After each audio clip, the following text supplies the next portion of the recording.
Well, the problem we've got here, Phil, and what the wokesters and the communists and Communist Party USA masquerading as Democrats and state-run media, what they don't understand is our movement. They don't get it. They think this is about one guy, and if they try to lock him up or put him in jail, it's all going to go away, and they can get back to basically telling us what to do. The problem they have here is Trump is an instrument of a movement. He represents, I don't know, 50, 60 million people.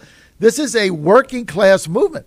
And people say, well, if they can do this to Donald J. Trump with all his resources, well, they can do it to me. And I got two jobs and $150 in the bank. I don't have 150 million or billion. I got $150. I can't get lawyers. I can't defend myself. What if they do it to me? What if they come after me? This is why this thing is backfiring, Phil, and they don't understand how it translates down to us. Do you agree with that?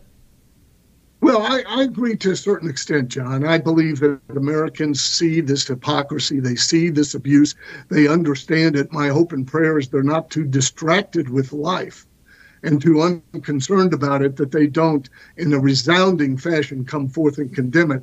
But part of the problem we also face are those who claim they represent the concerns that we have and who see a political opportunity in the marginalization or the effort to marginalize Donald Trump and step forward and don't engage the real battle, but instead use this opportunity to condemn Trump. Now, you might not agree with what he did.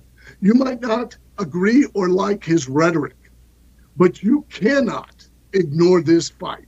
You cannot step away and not engage those who are assaulting fundamental values and freedoms in this country. If you choose political opportunity over that, you have secured your station among those timid souls who are unwilling to step out on the truth. And the truth is, they are criminalizing speech, they're criminalizing thought, they're criminalizing disagreement. And if we do not have some other members of the Republican Party step forward and be very, very clear and articulate on this position, I am concerned. I am concerned. I do believe that there is a deep and wide reservoir of understanding within the public if they engage. If they engage. And they must engage this election. My other concern, John, is we haven't fixed the problems of 2020, and it'll happen again. And much of the Republican Party, its funding base, and others, and the apparatus of the Republican Party is unconcerned about that. They don't want to talk about it. They don't want to deal with it.